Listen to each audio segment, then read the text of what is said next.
Hi, my name is Michael and I'm a volunteer developer for ArdenVent.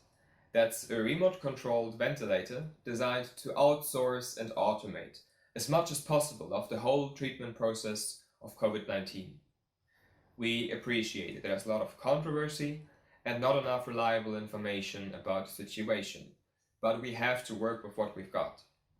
So our team has started from first principles, and what we absolutely know is that those places that didn't have enough fundamental healthcare capacities before the pandemic, they won't be any better now. And other countries, especially in the coming winter months, are in danger of putting too much pressure on the healthcare systems. If this happens, this will reduce the quality of the COVID-19 treatment and increase the risk of long-term complications that we now learn more about, and of course death. So what the world needs are low-cost ways to make our medical workforce more efficient, and the way this ventilator is trying to help with this is by providing more qualified doctors with the opportunity to operate it, take as much work away from them as possible, and give them more information about the treatment so that we can learn how to treat patients better. Now, in order to activate a larger part of our workforce and spread the load across them evenly, we decided to make this device remote controllable. So that, for example, somebody in a different country where the situation is less severe could operate it, or maybe somebody who can't risk exposure to the virus because of their own health could use it. Of course, the first thing somebody would need in order to help a patient remotely is to have access to the right information. So together with my web development team, we have come up with this web interface that you can access from any internet-capable device, either locally without internet connection or globally with internet connection. Of course, it displays the most important ventilating metrics such as pressure, flow, and volume, but also the most important biometrics of the patient, such as patient temperature, blood oxygenation, or heart rate. Down here you will find the most frequently adjusted settings, and if you want to choose a different ventilation mode, up here you will find most of the settings you would find in most common hospital ventilators. Now, one of the challenges that we are facing here is that we will likely have many freshly trained people operating this device. And in order to help those, we try to include helpful information in as many places as possible. So, for example, let's say you have forgotten what the recommended range for a certain reading is, or what to do if the reading is outside of this range. And you can simply click on the reading, the machine will calculate the recommendations for the specific patient and display some other hopefully helpful information. If that is not enough, we also plan to include a chatbot where you can ask questions and immediately get answers for most of the common questions. And if the question is too complicated, the chatbot will instead connect you to a volunteer on a hotline who could also answer questions about treatments and the machine itself.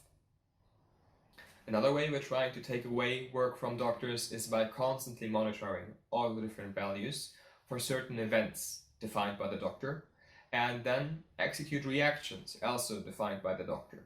So let's say, for example, if your blood oxygen drops below a certain level, the machine could increase the oxygen content in the air by a certain percentage, unless the patient has already been exposed to too much oxygen in the recent past. In this case, the machine could then notify the doctor via maybe email or text message, and if he doesn't respond or if the patient keeps deteriorating very quickly, also notify a team of emergency doctors who could jump in and help the patient as well. Now, unfortunately, we didn't have quite a time to implement all of these features yet, but the wonderful thing about the Internet of Things is that you can easily update such a device over the internet. And then, just as with, for example, the cars of Tesla, this device will become better over time.